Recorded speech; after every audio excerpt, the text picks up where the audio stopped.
Pour mon trading de CFD, je veux une plateforme différente.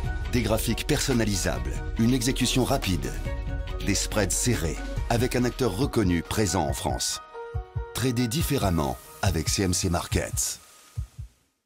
Salut, c'est Trado, voilà la vidéo de mise à jour pour l'indice parisien. Alors, on va commencer par le pari du jour. Ben, il n'y en avait pas, hein. J'avais dit que pour jeudi, je voulais pas prendre de paris tranché parce que ben voilà, on n'était pas véritablement baissier, on n'était pas véritablement haussier, on était englué dans le nuage. Puis c'était un petit peu mou et puis surtout il y avait les stats aujourd'hui, hein, et les stats, eh bien, elles ont été excellentes. On a été emporté, aspiré à la hausse par les bons chiffres de l'emploi aux États-Unis. Et du coup, eh bien, les baissiers en sont pour leurs frais. On vient de prendre quand même 1% aujourd'hui. Les marchés américains seront fermés demain. Et donc du coup, on se retrouve au-dessus du nuage. Alors attention, alors justement, j'ai une bonne nouvelle à vous annoncer. Le e-book sur Ishimoku devrait être disponible dès lundi. Ok, donc n'hésitez pas. Mais déjà pour l'instant, j'aimerais vous dire que voilà, on est au-dessus du nuage. Donc clairement, on est en tendance haussière, mais on ne peut pas encore, à l'heure où je parle maintenant, hein, eh bien, engager un trade haussier de moyen terme parce que regardez, notre fameuse Chinku, notre filtre, eh bien, n'est pas au-dessus des prix. Elle est toujours en dessous des prix. Elle a certes passé de fort belle manière la Kijun et la Tenkan, emportée par les bonnes stats, hein, comme quoi ça aide toujours les bonnes stats, mais on a toujours les cours qui sont au-dessus et on aura le feu vert pour passer haussier une fois que cette Chinku sera au-dessus des prix. Donc pour l'instant, on a un signal haussier, mais on n'a pas de feu vert, hein, de la part du Chinku, ce qui me vaut d'ailleurs pour le pari de vendredi, hein, puisque là ça semble plus clair quand même. Eh bien, annoncer que je pense qu'on va aller tester notre gap. Alors, ça va pas être facile à faire parce que le gap, il s'agissait d'un gap de continuation. On en a déjà parlé la semaine dernière. L'objectif a été rallié, etc.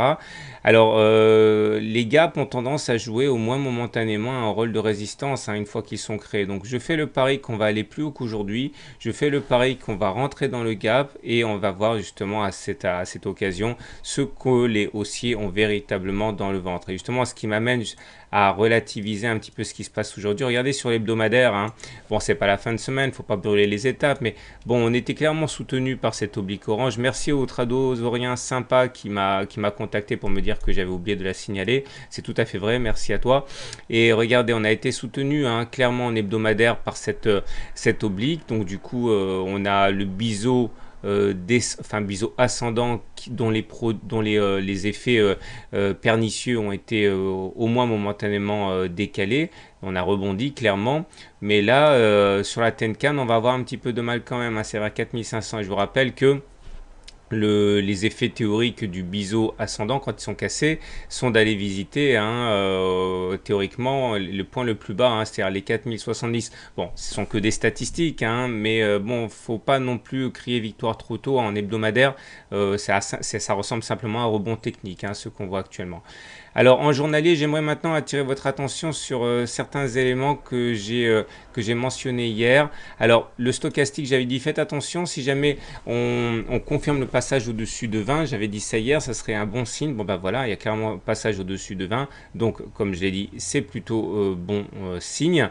J'aimerais maintenant qu'on jette un œil au MACD. Alors le MACD, lui, est toujours mal orienté, il est toujours sous son signal et il est négatif. Donc ça, à ce niveau, étant que c'est un vieux pépère, le MACD, il a du mal à réagir, il est toujours négatif. Le momentum, il est nerveux, mais il est toujours en dessous de 0, donc ça, c'est pas bon. Et bon, ça veut dire que le contexte global, il est toujours pas super, hein.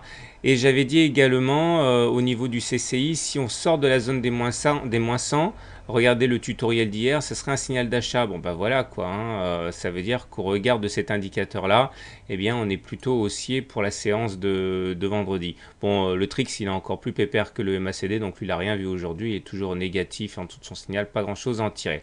Tout ça me fait dire, donc, si on fait la synthèse, qu'on est toujours plutôt mal barré. Enfin non, mal barré, c'est un peu fort. On est toujours en délicatesse. On n'est pas encore en tendance haussière, car non confirmé par la Chinku, qui est toujours en dessous des cours. Et il demeure que compte tenu des indicateurs rapides, demain normalement on devrait faire un plus haut, ne serait-ce que pour aller tester les gaps et provoquer les baissiers sur cette zone de bataille.